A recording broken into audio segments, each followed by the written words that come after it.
আল্লামা মামুনুল হককে যেই দিন নারী নির্যাতন মামলা দেওয়া হলো, মামুনুল হক লাইভে এসে আল্লাহর কাছে ওয়াদাবদ্ধ হয়ে কসম করেছিলেন, ওগো আল্লাহ, আমাকে যেই মামলার মধ্যে ফাঁসানো হয়েছে, আমি যদি মিথ্যাবাদী হই আমার উপর তোমার গজব নাজিল করো, আর আমার বিপরীতে যদি আমাকে কেউ মিথ্যাবাদী বানাইতে চায়, আমার উপর যদি অন্যায় অবিচার জুলুম করে থাকে, যারা করেছে তাদের উপর তুমি গজব নাজিল করো।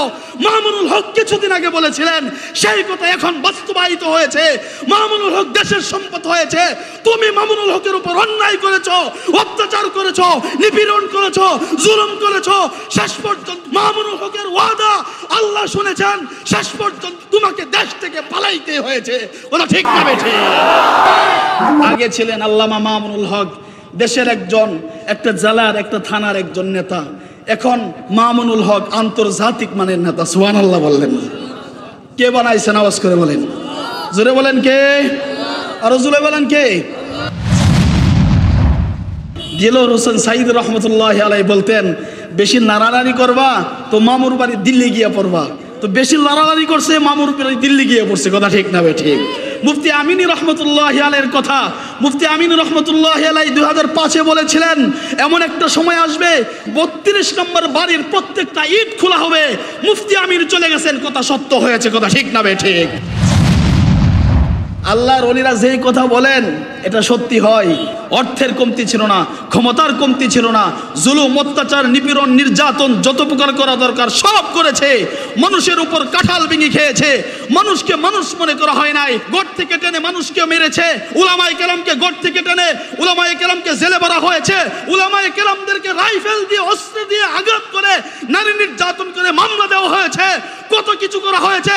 তারপরেও মানুষের মহব্বত কুড়াইতে পারে নাই, শেষ পর্যন্ত দেশ থেকে পালাইতে বাধ্য হয়েছে। কথা ঠিক না বেঠিক?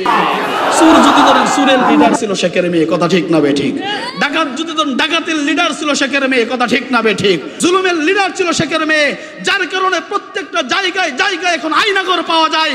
অতএব বলতে চাই, 15 বছর মানুষের উপর জুলুম করেছো, 15 বছর তুমি মানুষকে অত্যাচার করেছো, 15 বছর নিপীড়ন করেছো, 15 বছর অর্থ সব পাচার করেছো বিদেশে, সবকিছুর মূলে ছিল তুমি। বাস্তবতা বোঝার চেষ্টা করবেন। মজলুম যখন আল্লাহর কাছে হাজারি করে, মজলুম যখন আল্লাহর কাছে ফরিয়াদ করে, সেই মজলুমের দোয়া আল্লাহ কবুল করেন কি করেন না? খুব ভালো করে বুঝবেন। দুইবারের চেয়ারপারসন বেগম খালেদা জিয়া, তাকে যখন তার ঘর থেকে বের করে দেওয়া হলো, আপনাদের মনে আছে কিনা, বালুর টাক সামনে ছিল, তখন সে বলেছিল, একজন মহিলা পুলিশকে বলেছিল, এই মেয়ে বাড়ি কোথায়, এমন নাচানাচি করতেছো কেন? গোপালীর নামই পাল্টিয়ে দিব বলছিলেন কি মনে আছে তো আপনাদের? গোপালীর নামই পাল্টে যাবে। ঠিকই এখন সময় এসেছে সেই গোপালগঞ্জের নাম পাল্টে যাবে। কথা ঠিক না বেঠিক? সময় এসেছে প্রিয় ভাইরা। আল্লাহ যাকে ধরেন এভাবেই ধরেন। খুব ভালো করে বুঝবেন, ওই অতীত থেকে আমাদের শিক্ষা নিতে হবে। কথা ঠিক না বেঠিক? এখন একটা সময় এসেছে আমাদের বাংলাদেশটা সুন্দর করে সাজানোর। এখন একটা সময় এসেছে আমাদের বাংলাদেশটা চমৎকার করে সাজানোর। আপনারা কি চান এই দেশটা সুন্দর হোক? কে কে চান? হাত তোলেন দেখি, হাত তোলেন। এই দেশটা সুন্দর হওয়ার দরকার আছে না নাই? এই দেশটা ওলি আল্লাহর দেশ। খুব ভালো করে বুঝবেন, এই দেশটা ওলি আল্লাহর দেশ। এই দেশটা পীর মাশায়েখ আল্লাহর ওলিদের দেশ। এই জমিনের পরতে পরতে আল্লাহর ওলিদের কবর রয়েছে। কথা ঠিক না বেঠিক?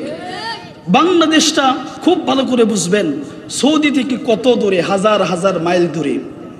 1400 বছর পরের মানুষ হলাম আমরা। আমাদের আগে সৌদিতে যেতে হলে অনেকগুলো দেশ পাড়ি দিতে হয়।